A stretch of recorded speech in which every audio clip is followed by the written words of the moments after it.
ಮಹಾರಾಷ್ಟ್ರ ಪಶ್ಚಿಮ ಘಟ್ಟದಲ್ಲಿ ಮಳೆಯ ಅಬ್ಬರ ಮುಂದುವರೆದಿದೆ. ಕೃಷ್ಣಾ ನದಿಯ ಅಬ್ಬರಕ್ಕೆ ಕುಡಚಿ ಉಗಾರ ಸೇತುವೆ ಸಂಪೂರ್ಣವಾಗಿ ಜಲಾವೃತಗೊಂಡಿದೆ. ಬೆಳಗಾವಿ ಜಿಲ್ಲೆಯ ರಾಯಭಾಗ ತಾಲೂಕಿನ ಕುಡಚಿ ಪಟ್ಟಣ ಸಾಂಗ್ಲಿ ಬಾಗಲಕೋಟೆಗೆ ಸಂಪರ್ಕ ಕಲ್ಪಿಸುವಂತಹ ರಸ್ತೆ ಬಂದ್ ಆಗಿದೆ. ವೇದಗಂಗಾ ದೂದಗಂಗಾ ಕೃಷ್ಣಾ ನದಿಯಲ್ಲಿ ನೀರು ಹೆಚ್ಚಾಗಿದೆ. ನದಿ ಪಾತ್ರದ ಜನರಲ್ಲಿ ಪ್ರವಾಹದ ಭೀತಿ ಉಂಟಾಗಿದೆ. ವಾಹನ ಸಂಚಾರವನ್ನ ಸ್ಥಗಿತಗೊಳಿಸಲಾಗಿದೆ. ಕೃಷ್ಣಾ ನದಿಯ ಅಬ್ಬರಕ್ಕೆ ಕುಡಚಿ ಉಗಾರ ಸೇತುವೆ ಕಂಪ್ಲೀಟ್ ಆಗಿ ಜಲಾವೃತಗೊಂಡಿದೆ.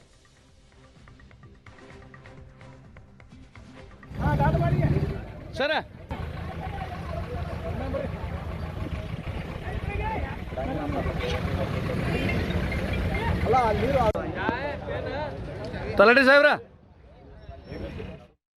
ಕುಡಚಿ ಉಗಾರ ಸೇತುವೆ ಸಂಪೂರ್ಣವಾಗಿ ಜಲಾವೃತಗೊಂಡಿದೆ. ಬೆಳಗಾವಿ ಜಿಲ್ಲೆಯ ರಾಯಭಾಗ ತಾಲೂಕಿನ ಕುಡಚಿ ಪಟ್ಟಣ ಸಾಂಗ್ಲಿ ಬಾಗಲಕೋಟೆಗೆ ಸಂಪರ್ಕ ಕಲ್ಪಿಸುವಂತಹ ರಸ್ತೆ ಬಂದ್ ಆಗಿದೆ. ವೇದಗಂಗಾ ದೂದಗಂಗಾ ಕೃಷ್ಣಾ ನದಿಯಲ್ಲಿ ನೀರು ಹೆಚ್ಚಾಗಿದೆ.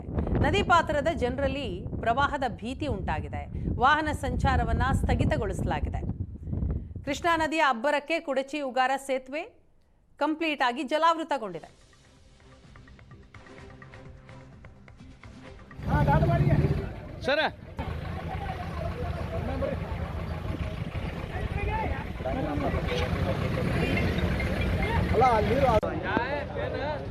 ತಲಾಟಿ ಸಾಹೇಬ್ರ,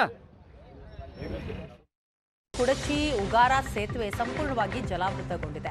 ಬೆಳಗಾವಿ ಜಿಲ್ಲೆಯ ರಾಯಭಾಗ ತಾಲೂಕಿನ ಕುಡಚಿ ಪಟ್ಟಣ ಸಾಂಗ್ಲಿ ಬಾಗಲಕೋಟೆಗೆ ಸಂಪರ್ಕ ಕಲ್ಪಿಸುವಂತಹ ರಸ್ತೆ ಬಂದ್ ಆಗಿದೆ. ವೇದಗಂಗಾ ದೂದಗಂಗಾ ಕೃಷ್ಣಾ ನದಿಯಲ್ಲಿ ನೀರು ಹೆಚ್ಚಾಗಿದೆ. ನದಿ ಪಾತ್ರದ ಜನರಲ್ಲಿ ಪ್ರವಾಹದ ಭೀತಿ ಉಂಟಾಗಿದೆ. ವಾಹನ ಸಂಚಾರವನ್ನ ಸ್ಥಗಿತಗೊಳಿಸಲಾಗಿದೆ. ಕೃಷ್ಣಾ ನದಿಯ ಅಬ್ಬರಕ್ಕೆ ಕುಡಚಿ ಉಗಾರ ಸೇತುವೆ ಕಂಪ್ಲೀಟ್ ಆಗಿ ಜಲಾವೃತಗೊಂಡಿದೆ.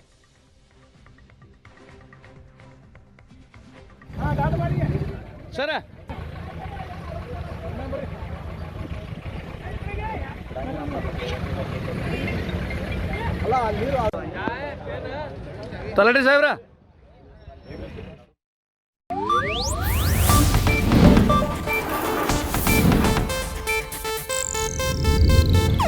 ಇದು ಏಷ್ಯಾನೆಟ್ ನ್ಯೂಸ್ ನೆಟ್ವರ್ಕ್ ಪ್ರಸ್ತುತಿ.